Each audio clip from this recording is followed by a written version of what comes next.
Good afternoon, everyone. I'm Isa Martin. I'm your lecturer for Material Design and Selection.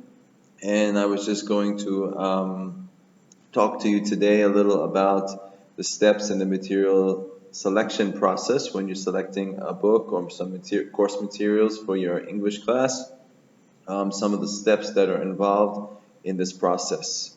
Um, these are discussed in chapter 4 of our text, which you may want to refer to while I'm speaking to you. Um, the first thing that you want to consider, of course, is the type of, what your objectives for the course are. That should determine the type of books that you're going to look into. For example, if you're going to teach a general proficiency English class, well, you wouldn't want to have then you wouldn't want to get a book called English for Accounting. So sometimes just by looking at the title of a book, that should be enough to kind of show you where to go. Discounting those books that aren't appropriate. Okay, but then you generally look at the cover of a book, you can kind of tell some things if the book is generally appropriate or somewhat of the target of what you're looking for. First step is then what you call the external evaluation. Okay, the external evaluation, as it implies, is the looking at the external contents of a book and then determining if this is enough. Does this suit your needs or the particular needs of your students and the class that you're going to teach? External evaluation is basically a couple of things. First of all, you will look at the cover, the introduction, and the front and the back of the book, which usually has some types of blurbs describing the book and telling you what to look for, what the book is about. So, for example, you look at the front cover, you can tell some information about it. You can also look at the back of the book and the introduction, which is usually a few pages when you first open the book, and it will give us some information about the book. Does this conform to what you're looking for? Then you can look at the table of contents and kind of get a peek into what's inside the book.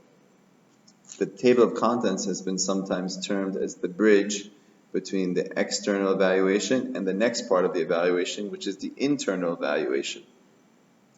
So, if the external evaluation is successful, meaning that you feel that you're happy with the book and it looks like it could potentially be a good book for your class, then you will proceed.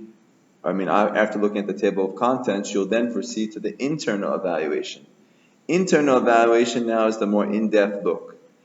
If you are not happy with it based on the external evaluation, then you don't waste your time to go to the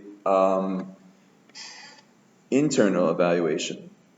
Internal evaluation now is where you examine in detail at least 2 units of the book to basically decide does the expectation that I have of the book from the external evaluation match my internal evaluation?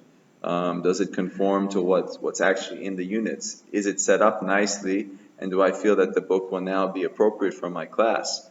So this is the internal evaluation. And the advice from our text was to examine at least 2 chapters from 2 units from your selected book before you make a final decision about whether or not this book would be a good book for my class. The last part, okay, so that's the 2 basic steps. The last part is called the summative or the retrospective evaluation. This is not a step that you always have the luxury of doing, but it's basically where you actually test the book in your class. Okay, you maybe, for example, some publishers will allow you a sample copy. Maybe you teach a short unit from the book and you see how the students like it, you see how you like teaching it, because especially if you're not such an experienced teacher, what may seem like a good book to you from the internal and external evaluation, when you actually try to teach it, you may discover some weaknesses that you hadn't anticipated before. So that would be the ideal final step, but the first 2 steps are definitely essential to a successful material evaluation. So I hope that was useful, and I'll see you all in class.